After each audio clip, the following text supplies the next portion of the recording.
Hi, this is Charlie Mato-Toyela with Blue Bear Flutes. Of course, you can find us at bluebearflutes.com. Facebook is Blue Bear Flutes and Blue Bear Arts. Here, of course, on YouTube and Instagram, as well as Pinterest and Reddit, and probably Twitter and everything else. Anyway, just today a quick tips video on doing one really important part of the wood flute making. Now, when we use river cane or elderberry material or any kind of hollow material, sawgrass that we use, those materials are already hollow, so we don't have to drill them out for the most part. There's some times that we have to knock some of the links out if we're using the sawgrass that has a small links, or if somebody requests a flute made out of bamboo, or if I use elderberry. But with a wooden flute, because we actually make these blanks ourselves, and the end of them are closed off when we're finished with it. It's still closed off and sealed up. I wanted to show you how it is that I make this part of the flute hollow. Now, with regards to our flute making kits that we sell, they are already hollow all the way through. However, for the blanks that we make for our own personal use, we like to sand these. We don't actually use a knife on them like a lot of people do on a lathe, but we like to sand them on the lathe because the lathe makes a nice, really round and smooth and very fine sanding job. So to be able to do that, I have to be able to put an end stock in it, like this right here. This is actually my headstock. And so it's solid on the end. So I wanted to show you what it is that we do to hollow that out. Basically, I use a handheld drill, and this is a 5/8 Forstner bit. Now, it doesn't have to be 5/8, it could actually match the inside diameter of your flute. The thing about that I'd have to caution though, is if you are making a wooden flute, make sure that you know where the center of the hollow part of your flute is. I use a 5/8, and this is a really large inside diameter flute, so I've got a lot of leeway, a lot of playroom. But if it was a small diameter flute, I might want to use a smaller bit. However, of course, with this one I'm using a 5/8, and I'll show you why.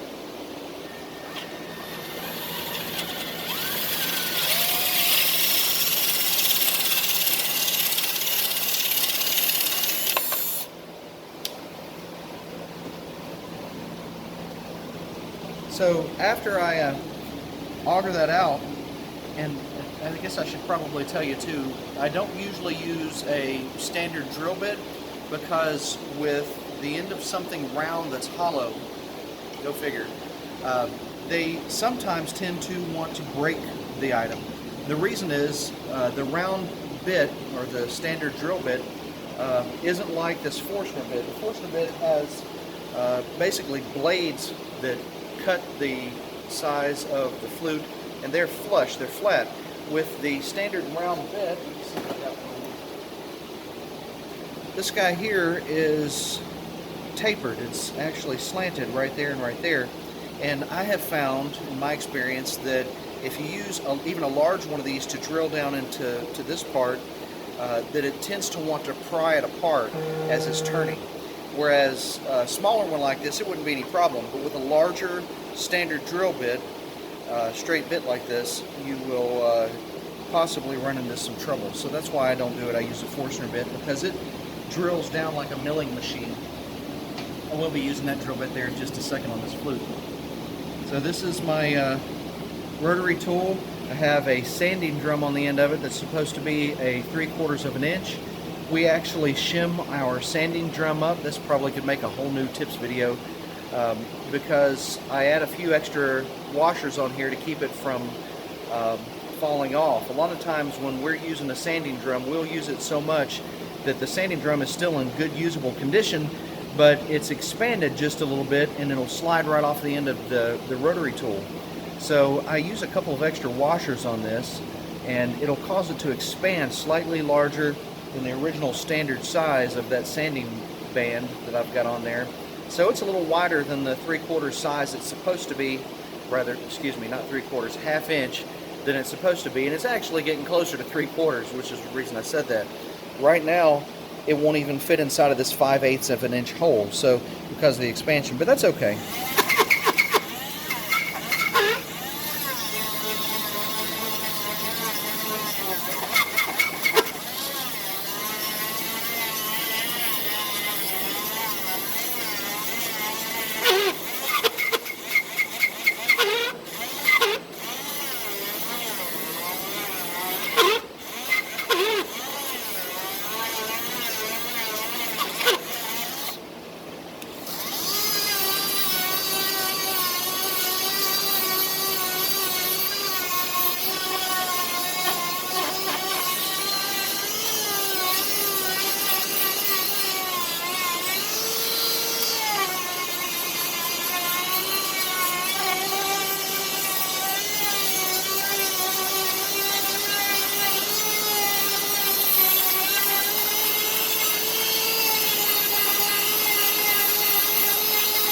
By the way, you want to make sure you're wearing your goggles like I am right now.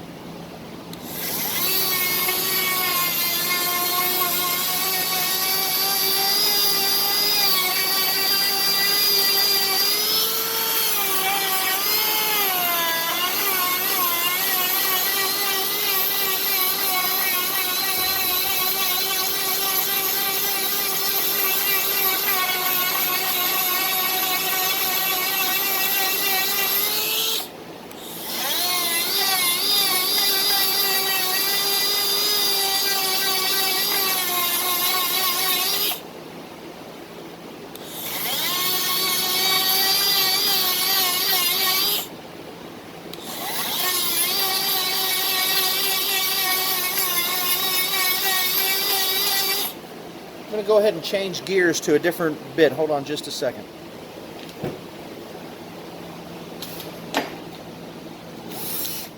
This is a big sanding drum.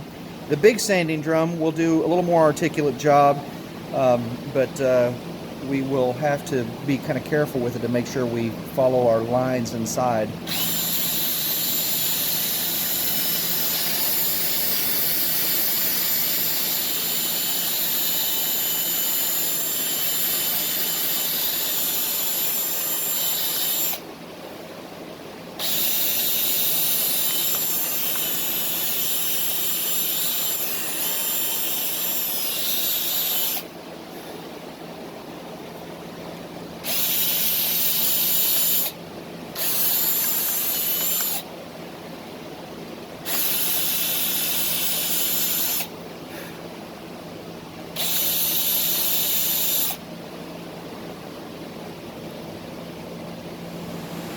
Okay, so let's see.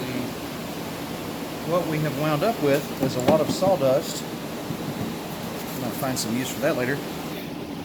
You can see a little bit down inside of there, I think.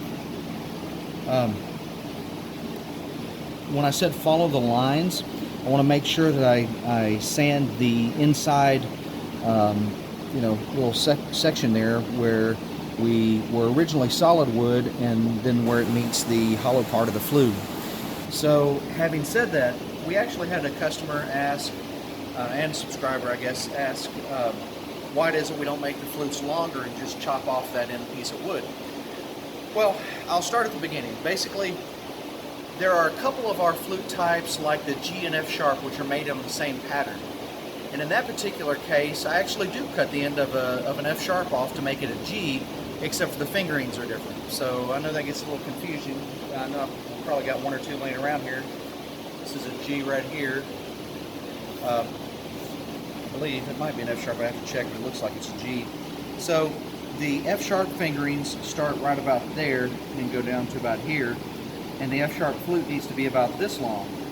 With the G though, I can cut it off right here as long as I have my fingerings in the right place, and that'll make it roughly a G. Those are the only two flutes that we use the same pattern on for the most part. Our low A, B, and low G flutes, the low bass flutes, which this is actually one of those. They're all made on the same pattern. So yeah, we would cut it a little bit for those with regards to that. But with most of the flutes that we make, especially the A, which is like our bread and butter, I guess you would say, if you had to choose one of the flutes that we make the most of. The A flute, we make a certain length, and I drill the end of it out for one reason.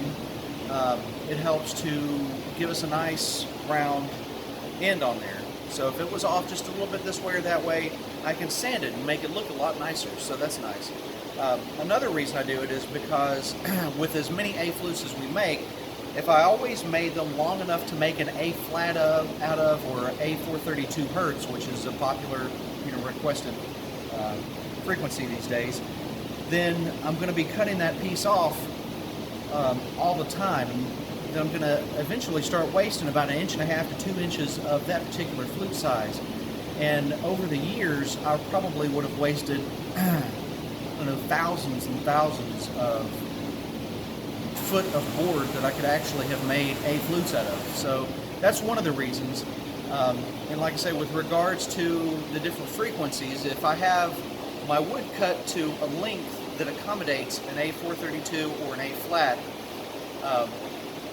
I can drill it out, and then it's hollow enough to make an A flat or A432 hertz out of. If I need to make it an A at 528 hertz, I can cut an inch off of it and tune it from there.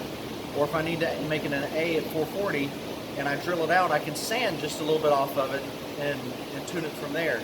So that way I don't waste a lot of the wood material that we use by always making the flute a certain length and then chopping it off. With regards to the G's and F sharps, I do that, but we don't sell as many G's and F sharps as I do A's, A flats, A432, A528 hertz.